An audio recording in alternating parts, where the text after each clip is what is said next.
vamos a comenzar nuestra predicación en esta mañana. Hoy tenemos, como decía Alex, la sección expositiva en el capítulo 8 de Lucas, del 1 al 15. ¿Verdad que sí? Así que sin más demora, vamos a leer en primera a los Corintios 3, del 6 al 9. ¿Ya? Y dice así: yo planté, Apolos regó, pero el crecimiento lo ha dado Dios. Así que ni el que planta es algo, ni el que riega, sino Dios que da el crecimiento. Y el que planta y el que riega son una misma cosa, aunque cada uno recibirá recompensa conforme a su labor. Porque nosotros somos colaboradores de Dios y vosotros sois labranza de Dios, edificio de Dios. Te damos gracias, Señor, en esta mañana. Te pedimos que bendigas tu palabra, esta maravillosa palabra, Señor, que nos ayuda, que nos redarguye, que nos exhorta, que nos reprende, que nos permite crecer. Señor, bendice tu pueblo, danos sabiduría, en el nombre de Jesús. Amén. Gracias, Señor. Bien, el domingo pasado estuvimos compartiendo acerca del mensaje enviado por Jesús a Juan por medio de los mensajeros que este último había enviado. También comentamos la impactante historia de Jesús, la mujer y el fariseo, donde apreciamos cómo los pecadores aceptan el mensaje del maestro, pero los religiosos persisten en rechazarlo. Pero esto no parece preocupar a Jesús, quien se ocupó de que cada cual recibiera lo que buscaba. La mujer recibió perdón, el fariseo recibió ¿qué cosa? Recibió reprensión. ¿Ya está? Hoy hablaremos de la famosa parábola del sembrador. Aunque hay algunos que dicen que el nombre está mal puesto, que se debió llamar la parábola de los tipos de tierra. Usted puede hacer lo que usted quiera, pero la vamos a estar viendo hoy.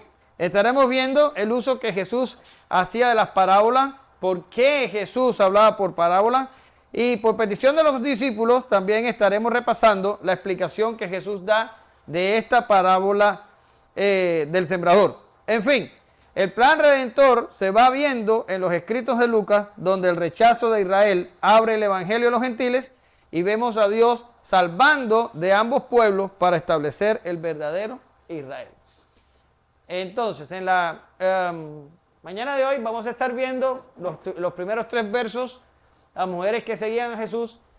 El segundo encabezado será la parábola del sembrador del 4 al 8. Vamos a ver el por qué Jesús habla por parábolas del 9 al 11. Y vamos por último a ver la explicación de la parábola del sembrador del 11 al 15. Ahora, por favor, Abraham, tú que estás ahí, mira ahí el micrófono y ayúdame a leer lo que viene a continuación. Mira, así, ya. Aconteció después que Jesús iba por todas las ciudades y aldeas, predicando y anunciando el evangelio del reino de Dios, y los 12 con él. Y algunas mujeres que habían sido sanadas de espíritus malos y de enfermedades, María, que se llamaba Magdalena, de la que habían salido 7 demonios, Juana, mujer de Chuza, intendente de Herodes, y Susana, y otras muchas que le servían de sus bienes. Muy bien, si ustedes saben, y si no lo saben, bueno, pues se enteran hoy, de que la separación en versículos de la Biblia, en los capítulos, no son inspirados, ¿verdad que sí? Son añadidos. Y hay algunos que por ahí hacen la broma de burlarse un poco, porque dice que era una persona que iba montado en un burro y que cada vez que el burrito paraba, marcaba un versículo. Quiere decir, lo hizo sin prestar atención a lo que estaba haciendo en realidad. Pero estos versículos y capítulos nos ayudan a nosotros a un poquito buscar las cosas que queremos y organizarnos cuando vamos a estudiar algo. Ahora, si a mí me preguntan, estos 3 versos que acaba Abraham de leer, yo los hubiera puesto en la sección anterior, ¿verdad que sí? Terminamos la sección anterior con una mujer que derramó perfume sobre los pies de Jesús. ¿Se acuerdan ustedes de aquello? Y el fariseo dijo, si este fuera profeta, y todo aquello que pasó, eso lo hablamos el domingo pasado. Y yo hubiera dejado estos 3 versos a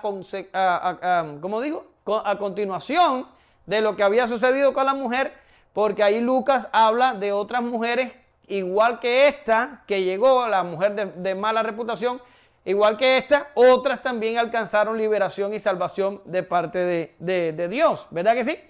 Sin embargo, la división de los capítulos no nos dejó opción y yo no quise seguir alargando porque la clase pasada teníamos una sección muy extensa y entonces nos toca hoy hablar por un momento acerca de las mujeres que seguían a Jesús. Y el texto es claro, habían mujeres, incluso aquí hay un detalle, y es que dice que a María Magdalena el Señor la había librado o libertado de posesión demoníaca, tenía 7 demonios, ¿ya? Ahora, no sé ustedes, pero a veces muchos cristianos piensan que María Magdalena era prostituta. Yo no sé por qué piensan semejante cosa. Y generalmente me he encontrado gente pensando así. No hay ninguna evidencia que esta mujer alguna vez en la vida haya sido prostituta. La Biblia clara y enfáticamente dice que tenía 7 demonios y que el Señor la libertó. Se acabó, ¿verdad que sí? Ahora, el trato que Jesús le da a las mujeres es un trato contracultural. ¿Qué significa un trato contracultural? Ningún rabí en los tiempos de Jesús dedicaba tiempo a las mujeres, ni tampoco permitía que las mujeres le siguieran así. Fíjense que el texto dice que iba Jesús ¿con quién? Con los 12 y además le seguían estas mujeres. Esto es totalmente inusual, esto no pasaba. De hecho, los hombres les estaba requerido reunirse en la sinagoga y aprender allí de los intérpretes de la ley y de los maestros, pero las mujeres no.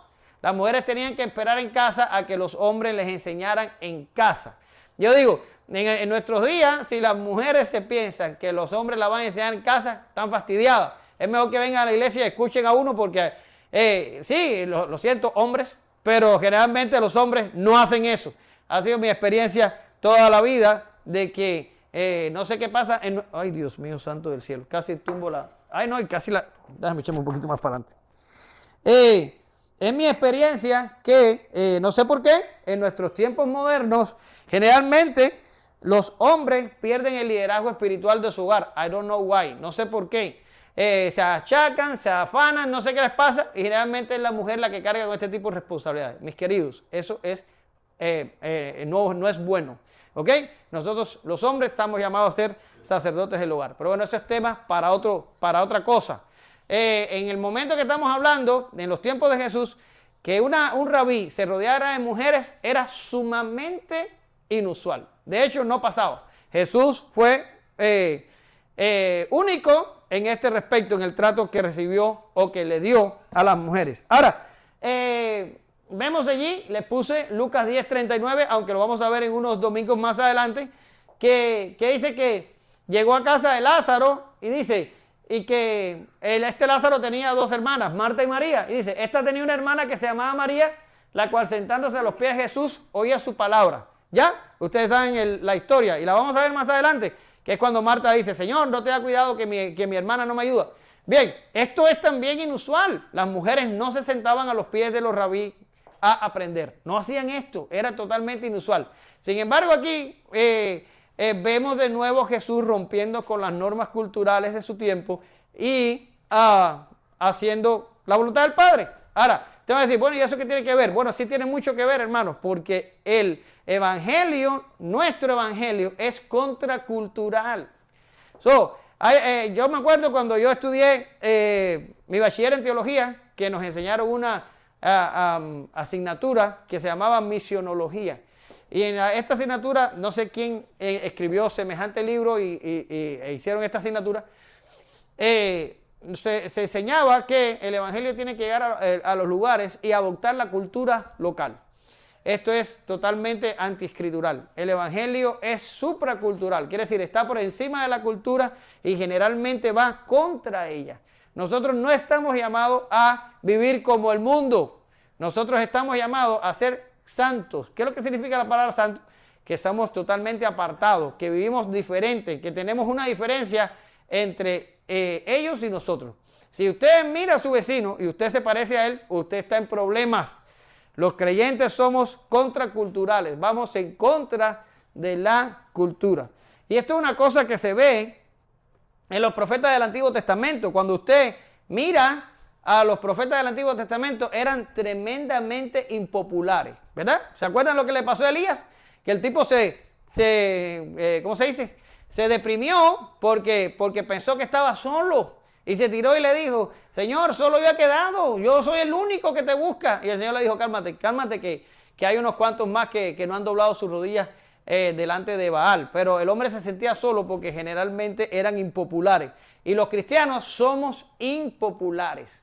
Ya tenemos que recibir de la sociedad, de nuestra familia que no es cristiana, de nuestros amigos que no son cristianos, y de hecho no deberíamos tener amigos no cristianos, pero yo los tengo y no los puedo criticar a ustedes si los tienen.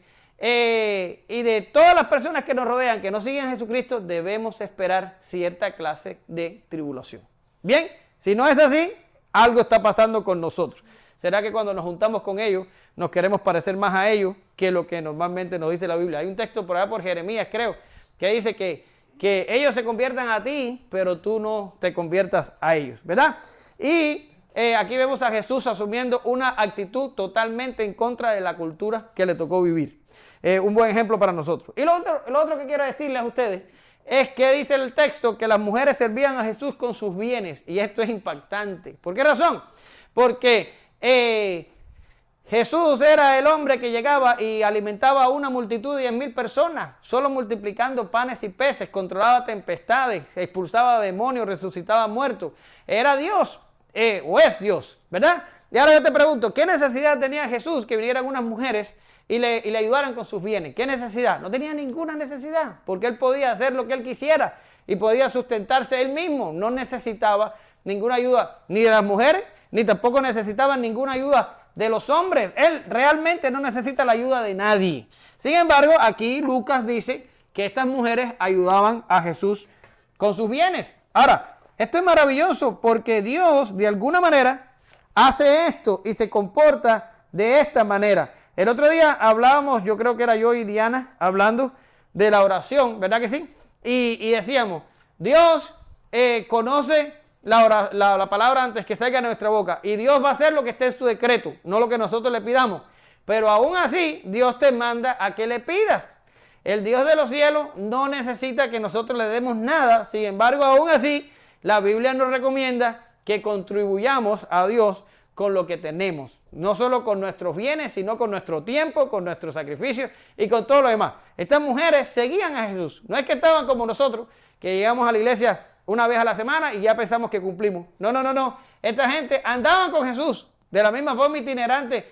Ahí andaban estas mujeres con ellos. Dicen algunos comentaristas que posiblemente una de ellas era viuda, rica y ayudaba con sus posesiones, pero habían otras que ayudaban haciendo alimentos y sirviendo a aquellos hombres que andaban siguiendo a Jesús. En fin, Dios no nos necesita, pero de cierta manera nos permite ser colaboradores en esta gran obra. Por eso les leí al principio que nosotros somos colaboradores de Dios. Si tus bienes, si tu vida, si tu tiempo, si tu dinero, si tu casa, si tu auto no está al servicio de Dios, estás haciéndolo mal. Todo lo que tenemos debemos ponerlo al servicio de Dios. Y no es que estoy diciendo que tienen que vender las casas ni nada de eso, como hacían en el tiempo de los Hechos. No estoy diciendo eso. Estoy diciendo que debemos servir a Dios con lo que tenemos. De hecho, ni de nosotros le pertenece de todas formas a Él. ¿Verdad que sí? Y este mismo pensamiento lo tiene Pablo. Mírenlo ahí. Cuando habla de que los filipenses le ayudaban mucho en su sostenimiento. Y él dice, yo no busco dádivas, sino que busco fruto que abunde en vuestra cuenta. Y después dice la famosa cita, mi Dios pues suplirá todo lo que os falta conforme a sus riquezas en gloria en Cristo Jesús. Y esto es un texto que muy a menudo es malinterpretado, porque generalmente alguien está pasando por un proceso de necesidad y uno ora y uno dice, Señor, porque tú suplirás todo lo que nos falta conforme a tus riquezas en gloria. Esta promesa no es para todos los creyentes. ¿Lo entiendes, verdad? No es para todos los creyentes. Esta promesa es para los creyentes que colaboran con Dios en la obra, porque eso es lo que estaban haciendo los filipenses. Pablo decía, yo no quiero que ustedes me den nada, pero cuando ustedes me lo dan y yo lo recibo, esto es fruto que le cuenta a ustedes para vuestra cuenta. Y entonces Pablo le dice, y ustedes que colaboran conmigo, cuando tengan necesidad, Dios le va a suplir conforme a sus riquezas en gloria. Ahora voy a poner una salvedad, porque ustedes saben que por ahí están los engañadores que dan el pecho. Esto no significa que si nosotros ponemos todo al servicio de Dios, estamos haciendo esto, ¿verdad? De todas maneras, Dios no está obligado a responder nuestras oraciones y a darnos lo que necesitamos. Con todo y eso, o sea, ya lo dimos antes, no podemos comprar los favores a Dios. No podemos llegar y decirle, Señor, pero si te... Mira, ves, como vino Asaf y rompió el mueble, ayúdame. No. Dios no está obligado a responder. Si responde conforme a sus riquezas en gloria, por gracia y porque Él quiere. Pero nosotros no podemos negociar con Dios. No funciona como te dicen por ahí. Da 100, que el Señor te da 1000. No. Eso no funciona de esa manera. Nosotros no podemos torcer el brazo de Dios. No podemos. Ya está. Bien, nos vamos para la parábola del sembrador, que creo que aquí terminamos lo que es importante. La parábola del sembrador. Yesenia, por favor.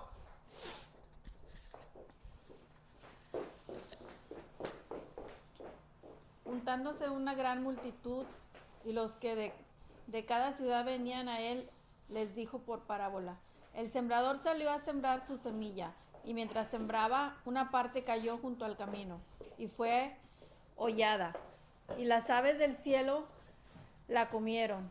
Otra parte cayó sobre la piedra, y nacida se secó, porque no tenía humedad.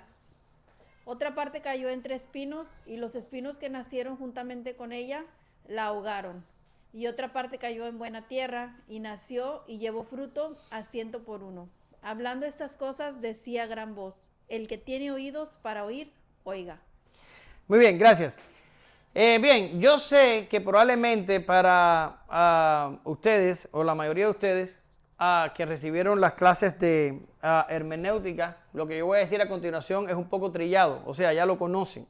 Pero teniendo en cuenta que aquí está Alex, y está Dan, Emanuel, y está Diana, voy a decirlo, y también para la gente que me ve online. A propósito, eso está grabando, ¿verdad que sí? Porque ya estoy asustado con la tecnología. La gente que me ve online, voy a explicar un poquito acerca de cómo nosotros debemos enfrentarnos a las parábolas, ¿ok? Porque a veces esto se presta a mucha confusión y mucha gente lo hace un poco raro, ¿ok? Ahora, lo primero que tenemos que valorar aquí es que Jesús es el que está enseñando por parábola. Es Jesús. Y cuando Jesús está haciendo esto, lo está haciendo porque es prerrogativa de Él. Quiere decir, Él tiene el derecho de hablar por parábola e incluso Él lo está haciendo en un contexto específico y por una situación específica. De hecho, un poquito más adelante vamos a explicar por qué hablaba así. Pero lo que quiero decir, esto es prerrogativa del Señor y está sucediendo en un momento específico con un contexto específico. Y ya lo hemos visto anteriormente. Jesús vino a Israel, los líderes de Israel, los maestros de Israel, los religiosos de Israel, la cúpula de Israel lo rechazó y lo ha estado rechazando ya por casi 2 años. Ha estado rechazando al Señor y el Señor se ha vuelto a los pobres, los defenestrados, los que no tienen nada, los olvidados de la sociedad, que son los que realmente están buscando del Señor. Y se empieza a abrir un cisma entre la clase dominante y Jesús, al punto de que Jesús ya deja de hablar claramente en las multitudes. Si usted vio el discurso anterior fue bastante claro. El Señor dijo bienaventuranzas, el Señor pronunció ayes, el Señor habló de muchas cosas directamente, sin problemas. Pero ahora cambia y empieza a hablarles por parábolas. ¿Por qué? Porque ya hemos estado hablando que la cosa se empieza a separar y Jesús empieza a disimular más su mensaje mesiánico, ¿ya? Pero esto es prerrogativa de Jesús. Esto pasa en este contexto que les estamos explicando. Ahora, Jesús es el que habla, pero Jesús es el que interpreta, ¿ya? Pues usted con una parábola o una historia y yo la suelto, yo vengo el domingo que viene y doy una parábola, no, porque llegué a mi casa y había un perro y el perro mató al gato y el gato lo enterré. Y usted dice, bueno, ¿y ahora qué quiso decir? ¿Quién es el perro y quién es el gato? El perro puede ser cualquiera, el gato puede ser cualquiera, la casa también puede ser cualquiera. Quiere decir, una parábola puede significar, según la imaginación suya, lo que a usted le convenga. ¿Usted ve? Ahora usted se puede buscar una aplicación, el otro se puede buscar una aplicación. ¿Y quién tiene la razón? No sabemos. Sin embargo, para que esto no suceda, Jesús mismo es el que habla, pero Jesús mismo es el que interpreta. Quiere decir, Él da la interpretación de la parábola. Hoy, desde el punto de vista interpretativo, yo tengo poco que hacer, porque realmente el trabajo me lo hizo el Señor. Ahí está la interpretación y ahorita la vamos a ver. ¿Pero qué quiere decir con esto? Que Jesús lo haga no significa que yo puedo hacerlo. O no significa que yo puedo venir y entonces usar la parábola de un modo ilegítimo que Jesús no pretendió usarla al principio. ¿Ya? Ahora, no se me ocurre con la parábola del sembrador, pero pasa mucho, por ejemplo, que sí he oído mensajes de la parábola del hijo pródigo, ¿ya? Que hay gente que predica sobre la relación entre hermanos y entonces dice que los hermanos se llevaban mal porque el uno no quería y el otro sí quería y que había un problema familiar. Ok, esa no es la intención de la parábola, no es. La intención de la parábola, en ese caso, es hablar del amor de Dios que nos acepta cuando nosotros regresamos. Pero, ¿se da cuenta de lo que estoy diciendo? Jesús es el que interpreta. Nosotros no tenemos la autoridad para cambiar el significado de las parábolas ni el modo en el que fue pronunciado. Ahora, ¿por qué? ¿Por qué Jesús es el que habla y por qué Jesús es el que interpreta? Porque Jesús es un agente de revelación. ¿Qué significa que es un agente de revelación? Que Jesús está hablando con autoridad divina. Y usted dice, bueno, pues claro, pues es Dios. Bueno, otro agente de revelación eran los profetas del Antiguo Testamento. Los profetas del Antiguo Testamento cuando hablaban con la autoridad de Dios. ¿Lo ve? Entonces, por eso es que decía, dice el Señor Jehová dice esto. Ahora, Jesús, no sé si algún día hemos hablado de esto, ¿saben cuál es el triple oficio de Jesús? ¿Saben? El triple oficio de Jesús, ¿saben? ¿No se les ocurre? Jesús es profeta, sacerdote y rey. Pero eso lo vamos a dejar para otro día. Pero el primer oficio de Jesús es profeta. ¿Qué es lo que es un profeta? Es alguien que habla lo que Dios dice delante de los hombres. ¿Ya está? Hoy mismo yo aquí estoy haciendo una función de profeta. Soy un vocero. Estoy diciendo lo que la palabra de Dios dice. Y cuando usted se para aquí también lo hace. Ahora, el profeta es un agente de revelación. Ahora, Jesús es un agente de revelación porque está hablando con la autoridad de Dios. Por eso es que se comporta con una libertad particular y hace este tipo de cosas. Si usted se acuerda de cuando hablamos de hermenéutica, aquí Jesús está alegorizando la parábola. Él habla, ahorita vamos a ver de eso, de los elementos de la parábola y dice cómo se comportan, pero cuando él la explica, él la alegoriza. Pero esto es un beneficio de él. Él es un agente de revelación y le está dando a la parábola, la está explicando por alegoría. Se acabó. Eso no significa que va a venir Alex el próximo domingo, me va a agarrar un texto que debió ser interpretado literalmente y él lo va a alegorizar y le va a dar a cada palabra y a cada cosa y a cada elemento el significado que él quiera. Y usted va a decir, bueno, ¿y esto qué tiene que ver? Bueno, si usted se está acostumbrado a oír mensajes por ahí de otras iglesias, generalmente los predicadores abusan de la alegoría. De hecho, lo único que hacen es hablar alegorizando. Agarran la escritura y la alegorizan completamente, le trafucan el mensaje y la escritura termina diciendo lo que ellos quieren decir, pero no lo que quiso decir Dios. Ahora, Jesús es un agente de revelación, por eso es que hace esto. Ahora, ¿quiénes otros tienen esta libertad de hacer este tipo de cosas? Bueno, pues los que escribieron la Biblia. Lucas, Juan, Mateo, Moisés y todos los demás. Pero bueno, generalmente son los escritores del Nuevo Testamento los que hacen más esto, que agarran los pasajes del Antiguo Testamento y le dan una explicación que cuando usted lo mira así, usted se queda loco y usted dice, ¿what? ¿Cómo lo dijo? ¿Y de dónde lo sacó? Bien, eso es un beneficio de la iluminación. Jesús es un agente de revelación, pero Lucas que escribe está recibiendo un beneficio de la inspiración. ¿De quién? Del Espíritu Santo. Y cuando lo hace, puede reinterpretar el Antiguo Testamento y darle un significado que yo, buscando reglas hermenéuticas, no puedo sacarlo. Y yo digo, ¿y quién está malinterpretando? Nadie. Simplemente el que está recibiendo inspiración lo hace por inspiración del Espíritu Santo y yo me tengo que someter a las reglas. Esa libertad la tienen solo ellos. Ahora, ¿qué dice acá abajo? En el punto 3, yo y usted soy un objeto de iluminación. ¿Qué significa? Ni soy un agente de revelación, ni estoy bajo el objeto de la inspiración. Yo soy objeto de la iluminación. ¿Qué es lo que es la iluminación? Es cuando el Espíritu Santo abre mis ojos, me da entendimiento para que yo entienda lo escrito.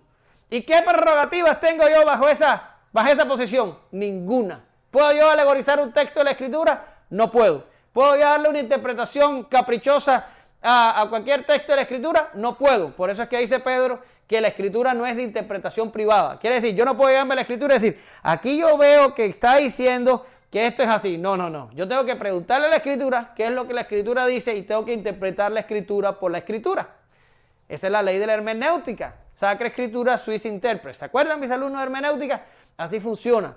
Por tanto, cuando nos acercamos a las parábolas, tenemos que reconocer que es un caso singular y que nosotros no podemos darle la interpretación que queremos, ni mucho menos podemos coger otros textos de la Escritura y darle la interpretación que queremos. Tenemos que acercarnos a estas cosas con cierto cuidado. ¿Lo entendieron bien? Bien, yo sé que ustedes lo entienden. Esto es para la gente que me ve online. Ahora, los elementos de la parábola, bien, son bien sencillos. Encontramos un sembrador, una semilla y 4 tipos de tierra. Se acabó, ahí no hay más nada. Un sembrador, una semilla, 4 tipos de tierra. Ahora, hay también 4 situaciones. Las situaciones son 4, porque son 4 tipos de tierra. La primera, la semilla que cae en el camino, las aves se la comen. La segunda, la semilla que cae en la piedra, se seca porque no hay humedad. Y es impresionante. Lucas dice así mismo, dice, no tenía humedad. Digo, ¿en serio? Tenía que ser médico el hombre. Ahora, tercero, la semilla cae entre espinos y dice, los espinos crecen y la ahogan. La cuarta, la semilla cae en buena tierra y entonces da fruto. Ahora, yo quiero que ustedes entiendan esto, para que ustedes entiendan lo que está pasando aquí. Yo no sé si alguno de ustedes alguna vez ha estado en un campo de arroz. ¿Han estado en un campo de arroz? ¿Nunca? ¿Nunca? Yo sí, yo estaba en un campo de arroz. ¿Y cómo hacían? Bueno, yo no sé si así era en todos lados, pero ese es el campo de arroz con el que yo crecí. Mi abuelo cosechó muchos años arroz y yo iba a los campos. ¿Y qué hacían? Hacían unos diques. Usted entiende lo que es unos diques, ¿verdad? Unos muros de tierra en el piso, porque eso se lo inundaban en agua. ¿Usted entiende? Primero sembraban la semilla y después lo inundaban en agua. Entonces, cuando regaban el arroz, los más pobres tenían que regarlo aventándolo así, toda la semilla así. Pero los que tenían cooperativas, como era el caso de mi abuelo, el avión, una avioneta, les regaba la semilla y lo regaban todo por el avión. Pero cuando la semilla caía, esos son granos de arroz que van cayendo al aire, ¿ya? Hay algunos que caían en el campo, que ese era el que germinaba, pero algunos caían encima del dique, que estaba seco porque el agua estaba abajo, o algunos caían en la arena pedregosa, o algunos caían en lugares donde estaba la maleza.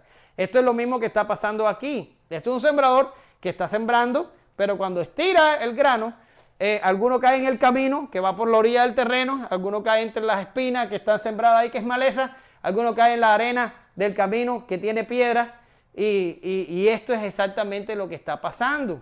Y la intención del sembrador es esparcir el grano sobre la buena tierra para que germine y dé fruto. ¿Ya? Ahora, ¿por qué les explico esto? Porque a veces la gente piensa, y yo he oído gente decir, no, de toda la humanidad se va a salvar solamente un cuarto de la humanidad. Y dice, ¿verdad? ¿En serio? ¿Cómo lo sabes? ¡Qué maravilla de revelación! No, porque la parábola del sembrador son 4 situaciones. Si tú divides 100 entre 4 da 25, pues un cuarto se salva y los otros 3 cuartos se pierden. Bueno, esto no tiene ningún sentido. La intención de la parábola no es esta, no es una intención matemática de decir aquí se está salvando un cuarto y no se está salvando 3 cuartos. No es esta la idea. De hecho, ningún sembrador tira un cuarto de la semilla en el camino. Bueno, esto lo voy a tirar aquí para que los pájaros se lo coman. Es ridículo. ¿Se da cuenta? Ahora, esta es la situación de la parábola. Tenemos 3 elementos y tenemos 4 situaciones. Jesús las explica en la multitud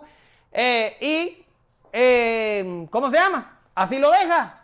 Ahora, Lucas inmediatamente dice que los discípulos le preguntan. Ahora, yo digo, no sabemos si esto pasó inmediatamente el Señor da la parábola o si los discípulos esperaron que estuviera aparte. Yo creo que fue así. Esperaron que estuviera aparte y le preguntaron. Pero bueno, Lucas lo da casi al seguido ahí. Yo creo que el detalle cronológico no es importante aquí. Pero ellos le preguntan al Señor porque el Señor simple dio la parábola y la dejó así. Y la multitud se debe haber quedado así.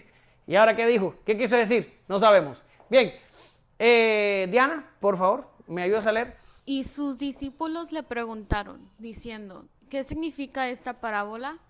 Y él dijo, a vosotros os es dado conocer los misterios del reino de Dios, pero a los otros por parábolas, para que viendo no vean y oyendo no entiendan. Muy bien, gracias. ¿Lo ven? Él da la parábola, él no la explica, y entonces los discípulos tampoco lo entendieron. Es impresionante. No entendieron las multitudes y los discípulos tampoco lo entendieron. Ahora, a lo mejor esto era normal en los discípulos aquí, porque ya ustedes saben cómo era esto. Era un discipulado intensivo. Ellos vivían con Jesús, andaban con Jesús, caminaban con Jesús y estaban aprendiendo lo que podían. Y aquí Jesús suelta la parábola, ¡brum! Y ellos se quedaron así. Y ok, no entendimos nada, pero vamos a ir a preguntarle al Señor. Pero no siempre será así. ¿Por qué razón?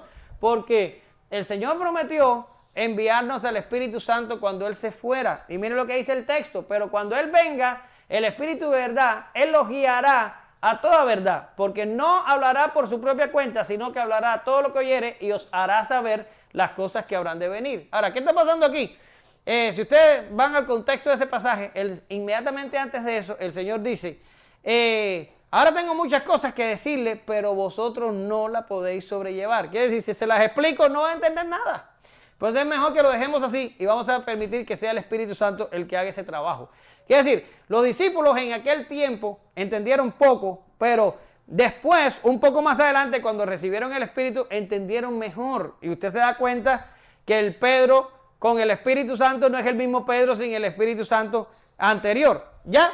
Ahora, significa que hoy se espera que usted, si usted tiene el Espíritu Santo, usted entienda al menos. ¿Ya está?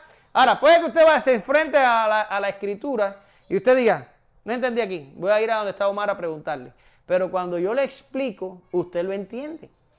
¿Ya está? Se espera que eso pase, porque el Espíritu Santo le da iluminación al creyente para entender la Biblia. Ahora, cuando hay una persona que usted le está explicando la Biblia y le está diciendo, hijo, míralo ahí está el texto, míralo, lo dice ahí en español. Y la persona está cuartelada en una esquina diciendo, no, yo no entiendo ese texto, no lo entiendo. Eso es una cosa peligrosa, porque uno puede suponer, y de hecho es una buena suposición, de que no hay Espíritu Santo dentro de esa persona, porque no entiende una cosa realmente que debería entender. ¿Usted lo ve? Quiere decir, estos creyentes que no entienden nada y que usted le habla con la Biblia y se encrespan así que parece un gato, usted sabe cuando el gato se molesta que se pone así, generalmente uno tiende a pensar y decir, y a cuestionar si es posible que esta persona en realidad no es salva. Generalmente el creyente entiende la revelación, ¿la entiende? No la entiende de primera, pero cuando uno se la explica, normalmente la entiende. Porque el Espíritu Santo acomodó lo espiritual a lo espiritual. Y esto está en concordancia con lo que estuvimos viendo anteriormente, cuando el Señor compara a Juan el Bautista con los hijos del reino, y dice, cualquiera del reino es mayor que Juan el Bautista. ¿Por qué razón? Porque tenemos una relación más completa y realmente tenemos al Espíritu Santo como maestro. ¿Lo ven? Ahora, a vosotros les es dado los misterios del reino, la palabra misterio. ¿Qué significa aquí la palabra misterio? Ok, la palabra misterio, lo que significa aquí es que se le está dando a conocer a los hijos del reino, a los discípulos, se le está dando a conocer una información que en el Antiguo Testamento no había sido revelada. ¿Ok? No se está refiriendo a los misterios del universo, ni a información científica, ni a cosas que el hombre con la sola observación o el estudio puede encontrar. Lo que es definido aquí en este texto como misterio, los hombres no lo pueden conocer a no ser que Dios positivamente se mueva y lo revele. ¿Usted lo entiende? Lo que tenemos aquí es Jesús dándole a los discípulos cosas que los profetas del Antiguo Testamento quisieron entender y quisieron poseer y no tuvieron.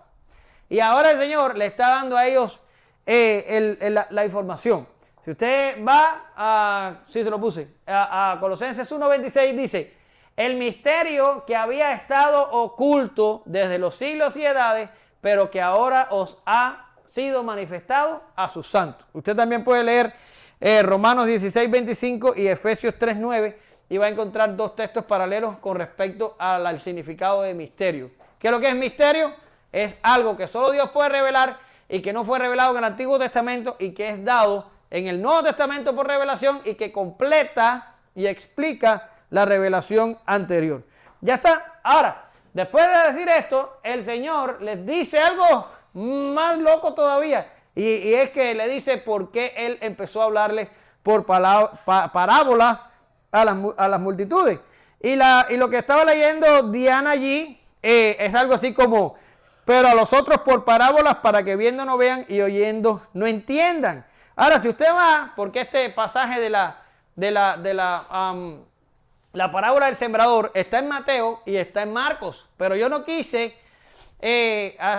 tomarlos en cuenta a ellos porque quise respetar a Lucas en este particular. ¿Por qué razón? Porque Lucas omite detalles que Mateo es muy abundante y entonces yo dije voy a dejarlo así para por lo menos ser fiel con Lucas, a pesar de que Mateo aquí en este punto de por qué habla por parábolas habla muchísimo más sobre esto.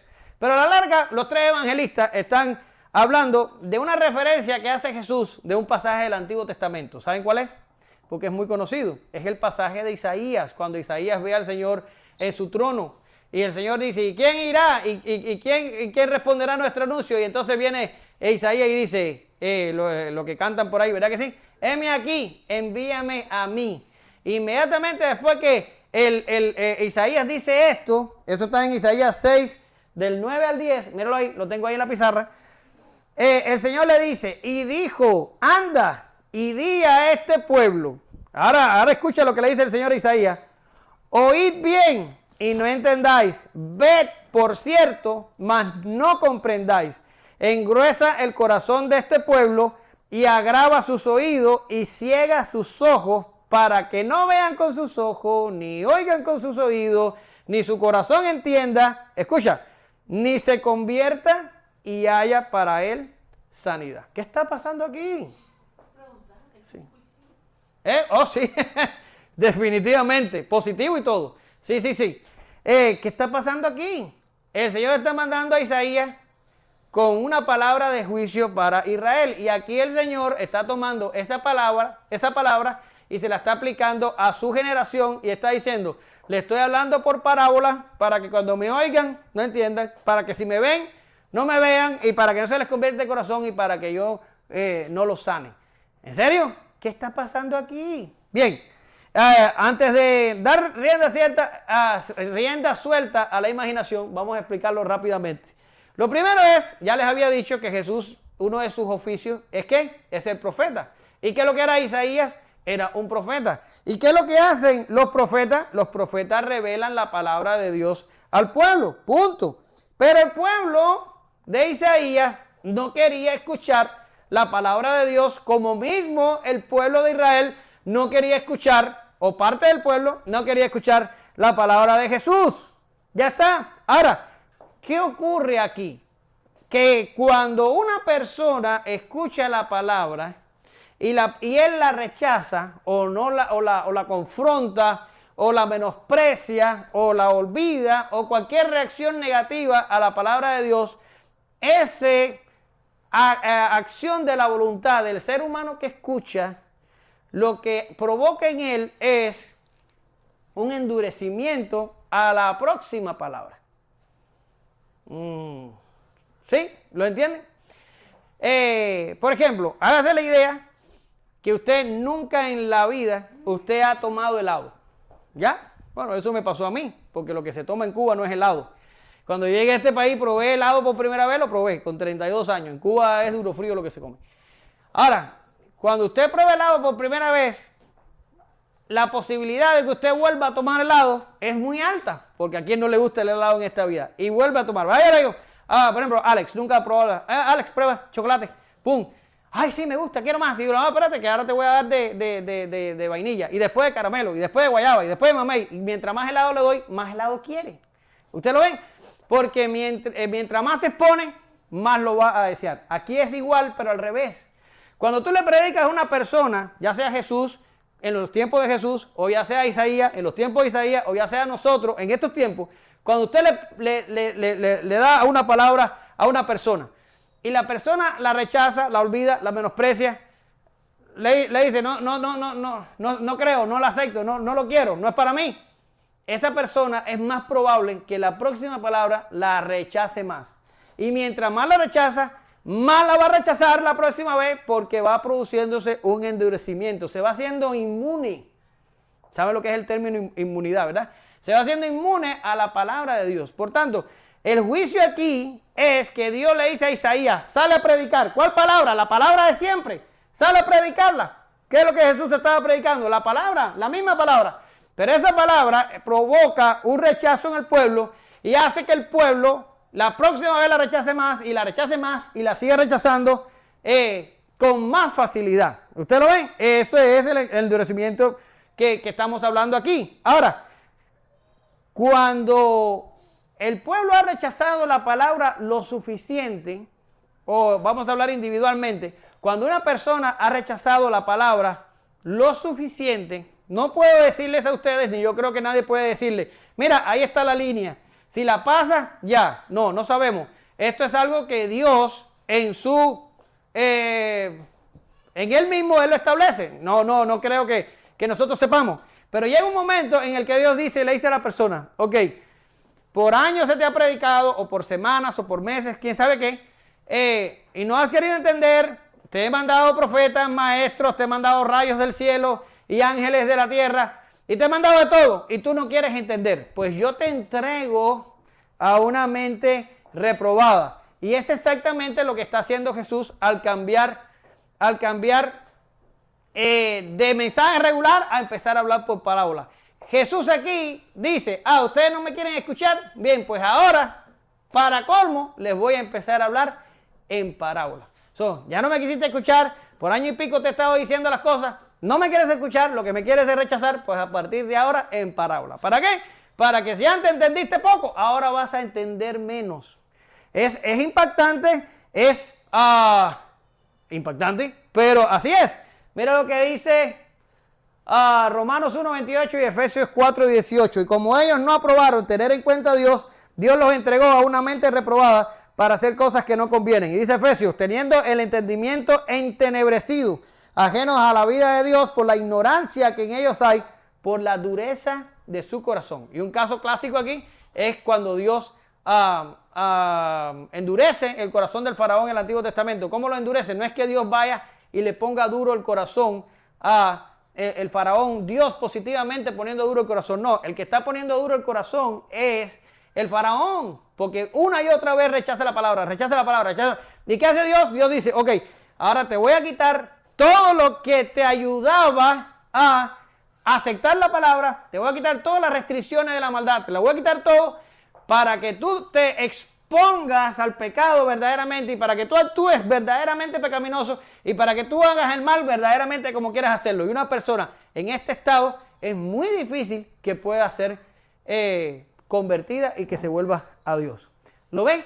Ese es el problema de la generación de Jesús y ese es el problema de la persona que constantemente rechaza la palabra. ¿Por qué Jesús le está hablando por parábola? Porque el pueblo inicialmente había rechazado tanto la exhortación que Jesús le dijo, ok, ¿no quieren saber de mí? Pues ahora va con parábola para que no vaya a haber manera en que se puedan convertir. Ahora, le puse un inciso 5 ahí que es muy importante. Y dice, el mismo medio que salva a uno, condena a otros. Porque ¿cuál es el medio que te salva a ti? Dímelo a mí. Dios. Es la palabra de Dios, ¿ya? Se te predica la palabra y tú te arrepientes y tú te salvas y tú creces y tú maduras y tú te santificas. Pero al inconverso, ¿qué lo endurece? La palabra de Dios. Se le predica la palabra y más la rechaza y más se endurece hasta que cruza el límite y Dios lo da por reprobado. Es la misma cosa. Y esto es maravilloso, es impactante. ¿Por qué razón? Porque Dios le da a ambos mandos lo mismo. Es como que yo le dé vitamina a Ella y ella le engorde y le doy vitamina a Alex y Alex se inflaquece. Es impresionante. Es el mismo medio. Por tanto, en el día de juicio, nadie puede llegar a Dios y decir, hey, Señor, el asunto fue que tú me endureciste. Tú me hablaste por parábola. Yo las parábolas no las entiendo. Yo soy un poco tardo para escuchar. No es así. El Señor le da la misma palabra a los dos grupos, solo que uno decide no entender y el otro sí. Y ahora, los que deciden no entender, cuando cruzan el límite, Dios le dice, ok, ya me cansé del rechazo, ahora vas a recibir parábolas, ahora vas a recibir endurecimiento para que bajo ningún concepto te puedas convertir. ¿No era eso lo que te querías? ¿Qué querías? ¿Pecado? Te voy a entregar al pecado para que vean lo pecaminoso que puede ser el pecado. Si usted lee Romanos 1:28 en adelante, usted se da cuenta cómo actúan los gementes reprobados después que son entregados a su pecado por el Señor. Bien, ahora, éllele. Te dejé para el final porque esta es la sección más grande, para que no te quejes. Está pues la parábola. La semilla es la palabra de Dios. Y los de junto al camino son los que oyen. Y luego viene el diablo y quita de su corazón la palabra, para que no crean y se salven. Salven. Los de sobre la piedra son los que, habiendo oído, reciben la palabra con gozo, pero estos no tienen raíces, porque algún tiempo y en el tiempo de la palabra se apartan. La que cayó entre espinas, estos son los que oyen, pero oyéndose son ahogados por los afanes y las riquezas y los placeres de la vida, y no llevan fruto. Mas la que cayó en buena tierra, estos son los que con corazón y bueno y recto retienen la palabra oída y dan fruto con perseverancia. Muy bien, gracias. Bien, aquí tenemos la explicación. Lo primero que Jesús dice es que la semilla es la palabra de Dios, ¿verdad? Yo he oído historias de todo tipo. Yo he oído gente que dice, no, yo me he convertido porque oí una canción en la radio y yo me convertí con esa canción. Y no, yo me he convertido y toda clase de historia y toda cosa de cosas locas. No, el medio para recibir el evangelio es la predicación. No son los videos en TikTok, no son los videos en Facebook ni en ninguna red social, no son la música, no son las coreografías ni las danzas, no son nada. La manera para convertirse es la palabra de Dios. Esa es la semilla. Romanos 10:14 al 15. ¿Cómo pues invocarán a aquel en el cual no han creído? ¿Y cómo creerán en aquel de quien no han oído? ¿Y cómo oirán sin haber quien les predique? ¿Y cómo predicarán si no fuesen enviados? Como está escrito, cuán hermosos son los pies de los que anuncian la paz, de los que anuncian las buenas nuevas. Es la palabra de Dios la que convierte al corazón. Y esto es algo que la iglesia ha perdido de vista. Ya, las iglesias ahora es pura exhortación, es puro mensajes de autoayuda, es pura tontería y carnalidad, es puro show y puro teatro. Y por eso es que las iglesias están llenas. ¿Por qué están llenas? Porque están llenas de inconversos. Gente que va perdida para el infierno de cabeza, junto con sus predicadores. La Biblia, la palabra de Dios, el mensaje del evangelio es lo que debe ser predicado y es lo que verdaderamente cambia el corazón. A ver. También hay muchos motivadores, ¿verdad? Sí, eso, mensajes de autoayuda. Sí, tú te metes, sí, ven que vas a ser maravilloso y tú vas a ver cómo lo vas a lograr. Eso es lo que da las iglesias de ahora. Pura motivación, pura, ¿cómo se dice? Paja, ¿verdad que sí? Pero nada de palabra. Y por eso no crecen. Ahora, ¿usted cree que nosotros vamos a tener 1000 miembros dentro de 5 años? No, porque si aquí cae un inconverso, cuando le metamos 3 sesiones de mensajes positivos de hora 10 cada domingo, se va de aquí corriendo. ¿Tú sabes por qué? Porque no lo aguanta, no lo soporta, lo ve imposible de soportar. Ya está, porque la palabra la aprovecha a los que aman la palabra, no a los demás. Y las iglesias esas tan grandes y llenas de gente, ¿por qué razón? Porque son inconversos. Y van allí y se buscan maestros que les predican lo que quieren oír. ¿Verdad que sí? Pero vamos a seguir con la parábola para no desviarme porque yo creo que ya llevo mucho tiempo. Vamos a ver las situaciones porque Jesús las explica. Dice, la que cae en el camino, el diablo les quita la palabra. Y dice un comentario que tengo en la computadora. Los corazones duros y no quebrantados no son terreno apto para recibir la verdad salvadora. No la toman. ¿Qué quiere decir? Es gente que tú le hablas la palabra, que tú les predicas el evangelio y la persona simplemente la rechaza. La persona simplemente no le presta atención. A la persona no le importa en lo absoluto. Ya, esa es la semilla que cayó en el camino. La semilla que cayó en el camino quedó expuesta, quedó ahí. Nadie la introdujo en tierra para hacer nada. Quedó ahí expuesta. Y dice Jesús, y a esa viene el diablo y se la lleva. ¿Y cómo se la lleva? Dándole a la persona mil cosas en las que pensar en vez de la palabra que le fue puesta. Estas personas simplemente... Ahora, te voy a decir algo, hermano. Aquí estamos hablando de 4 situaciones, pero las 3 primeras situaciones, las personas no son creyentes, ¿ok? Porque a veces pensamos, no, pueden que en algún momento. No, aquí no hay casualidad de que puede que en ningún momento. Las 3 primeras situaciones son personas que no son creyentes, que nunca lo fueron y que probablemente nunca lo van a hacer, ¿ok? Solamente la 4ª situación es la que produce creyentes. ¿Ya está? Ahora, el diablo les quita la palabra. Ahí no hay mucho que decir. Ahora, después viene la que cae en piedra y dice el Señor que es el tiempo de la prueba lo que hace que se aparten. Esas son la gente que tú le predicas la palabra y entonces se pone contento, la reciben con gozo, se reúnen por un tiempo, pero después la propia vida los golpea y terminan entonces apartados. Pero la pregunta es, ¿se habrán convertido esa gente verdaderamente? No, verdaderamente nunca sufrieron una conversión verdadera, simplemente estaban motivados.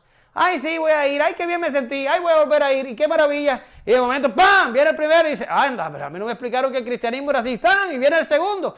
Dice, no, definitivamente no es esto lo que yo quiero, me voy, ¡fum!, y se van. Eso es la palabra que cae sobre la piedra. Dice Lucas, es que la raíz sale y no tiene humedad. ¿Qué quiere decir? Trata de agarrar nutrientes y no hay nutrientes. ¿Por qué razón? Porque cayó sobre la piedra. Estas son las gentes así, la gente que son creyentes un tiempo y después se apartan. Y estos son muy dados a brincar. Han sido de una religión y de la otra y de la otra y de la otra y siempre están buscando la religión. Nunca los pobres la encuentran. Dice el comentario que tengo en la computadora, el James Fancer Brown. Dice, el calor quemante de las tribulaciones o persecuciones a causa de la palabra o las pruebas que su nueva profesión trae sobre ellos, pronto secan su apetito por la verdad y marchitan la promesa apresurada de fruto que en ellos mostraron. ¿Qué quiere decir? El creyente es, y lo hemos hablado 1000 veces, yo parezco campana diciéndolo, el creyente es una persona que mejora. Ok, tú empezaste bien pecador y hoy tienes que haber 10 años después, 25 años después, tienes que pecar menos o no eres un creyente. Empezaste no entendiendo la Biblia y yo me acuerdo cuando había tiempo que yo leía y yo no entendía absolutamente nada. A mí también me pasó y han pasado 25 años y ahora entiendo un poquito más que antes, ¿verdad? Y antes amaba poco la Biblia, para sentarme a leer la Biblia me tenía que obligar a mí mismo, te sientas y lo lees.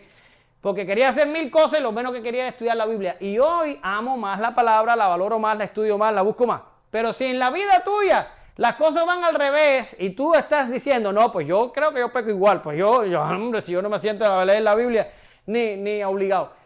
Entonces tenemos un problema ahí. Tenemos un problema ahí. Probablemente seas de los que cayó la semilla sobre la hierba, sobre la piedra y tratas de chupar, pero no hay nada que te alimente, porque realmente eres un falso creyente. ¿Ya? Y la última condición es, o sea, de los que se pierden, es la que cae entre espinos, y yo creo que esta es la más lamentable, porque en los otros, en la primera la semilla ni siquiera brota, la otra se quema muy pronto porque no tiene raíces, pero aquí logra salir la semilla y es ahogada por, dice Jesús, por los afanes, por la riqueza y por los placeres. Y les traje, porque no hace falta que yo les explique mucho. Los textos son impresionantes y son sumamente claros. Mateo 6, 31 al 32. Habla de los afanes. No os afanéis, pues, diciendo, ¿qué comeremos o qué beberemos o qué vestiremos? ¿Qué viene ahora? Porque los gentiles buscan todas estas cosas, pero vuestro Padre Celestial sabe que tenéis necesidad de todas ellas. ¿Cuál es la moraleja aquí? Los creyentes no caen en episodios de ansiedad y de afán y de cosas. Los creyentes saben que Dios les va a suplir. ¿Qué? Afán es cuando, por ejemplo, digo, tengo que trabajar, porque tengo que hacer dinero, porque tengo que pagar los biles, porque tengo que comprarme una casa más grande, un carro más grande, eso es afán. ¿Ya? ¿Qué dice? Preocupación es un poco similar a afán. Yo digo que primero te preocupas y después te afanas, por causa de la preocupación. Ahora, es una actitud de gentiles. Si tu vida está llena de afán, es una actitud de gentiles, lo dice el texto. La palabra nunca germinó en ti, o sea, nunca prevaleció en ti. ¿Por qué razón? Porque lo único que quieres son cosas de esta vida. Vamos a hablar de riquezas. Mire, 1 Timoteo 6 del 9 al 10. Porque los que quieren enriquecerse caen en tentación y lazo y muchas codicias necias y dañosas, que hunden a los hombres ¿en qué cosa? En destrucción y perdición, porque la raíz de todos los males es el amor al dinero, el cual codiciando algunos se extraviaron de la fe y fueron traspasados de muchos dolores. Cuando yo veo una gente loca por enriquecerse, loca por tener y loca por lo quiero, eso es un corazón que no ha sido transformado por el Espíritu Santo, probablemente, porque no somos Dios ni tenemos un escáner para estar juzgando personas, pero hay una gran probabilidad que una persona que tenga semejante afán no sea cristiano. Ahí lo dice el texto, clarito, que fueron traspasados de muchos dolores que caen en destrucción y perdición.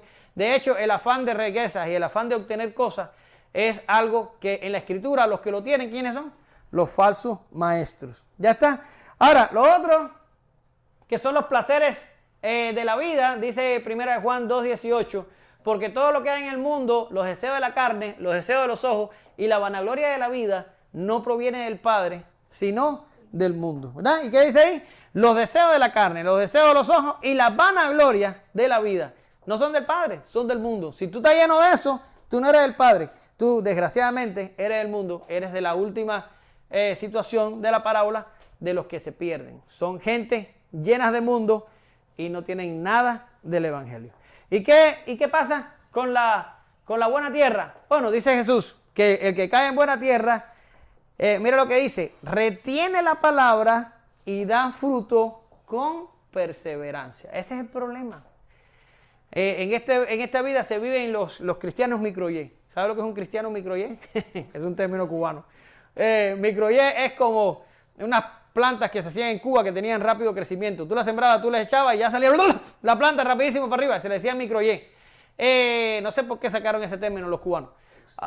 Puede ser express. Y están los cristianos estos que entran a las iglesias y se quieren comer el evangelio y se quieren comer todo y todo. Y ya después se apagan. No dejan de ser cristianos, pero se apagan. Y se quedan sentaditos en un banco ahí que ni tiñen ni dan color.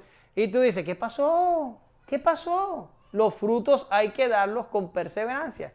Yo prefiero una persona que me da 25% de fruto perseverantemente a una persona que por un mes me da 100% y después se apaga y más nunca me da nada. Y ahí se quedó. No, yo prefiero la perseverancia. Y aquí Lucas está diciendo, es la persona que toma la palabra, la retiene, y hemos estado hablando mucho de obediencia últimamente, y cuando la retiene, hace que esa palabra provoque fruto con perseverancia. Quiere decir, un poquito hoy, un poquito mañana, un poquito pasado. Yo prefiero eso al explosivo que me lo da solamente un mes. ¿Y qué ejemplo les traigo de la Biblia? El maravilloso ejemplo de los creyentes en Tesalónica. Pablo les predicó, se convirtieron en medio de persecuciones y tribulaciones, pero esta gente se convirtieron de verdad. Y miren lo que dice Pablo acerca de ellos. Por lo cual también nosotros, sin cesar, damos gracias a Dios de que cuando recibisteis la palabra de Dios que oísteis de nosotros, la recibisteis no como palabra de hombre, sino según es en verdad la palabra de Dios, la cual actúa ¿en quién? En vosotros los creyentes. Eso fue exactamente lo que hicieron los creyentes de Tesalónica y fueron una iglesia que tenían un testimonio tremendo en toda la región por causa de la conversión que habían sufrido. Concluyo. Jesús como profeta y maestro enseña la palabra de Dios, pero no todos oirán ni obedecerán. Muchos tropezarán en la misma palabra. Lo triste de esto es que los que están rechazando, lo que lo están rechazando es el mismo pueblo que lo estaba esperando. Pero en otros la tierra ha sido preparada por Dios y cuando caiga la semilla dará fruto. Todo el que el Padre le da, vendrá a él. La obra de Jesús es por un pueblo, o sea, no será en vano. La salvación es divina. Es algo que nosotros no podemos olvidar. Es una obra de Dios de principio a fin. Él es quien da el crecimiento. Así que seamos humildes cuando sembremos, sabiendo que somos colaboradores y que la obra no es nuestra. Y por último, seamos agradecidos porque nuestra tierra no la preparamos nosotros. Fue Dios quien quitó el corazón de piedra y puso uno de carne. Él quitó el endurecimiento y nos iluminó para que la palabra nos aprovechara. A Él sea toda la gloria. Te damos gracias, Señor, en esta mañana. Te pedimos que bendigas tu pueblo, que bendigas, que los bendigas por medio de tu palabra. Y que seamos agradecidos en que fuimos tierra buena, tierra que no preparamos, tierra que no nos preocupamos, pero tu Espíritu Santo hizo obra, Señor, por tu gracia, misericordia y amor. Te pedimos que tú también nos hagas ser colaboradores, sembradores, que podamos esparcir la semilla, Señor, y que seas tú el que dé el crecimiento. En el nombre de Jesús oramos y te damos gracias. Amén.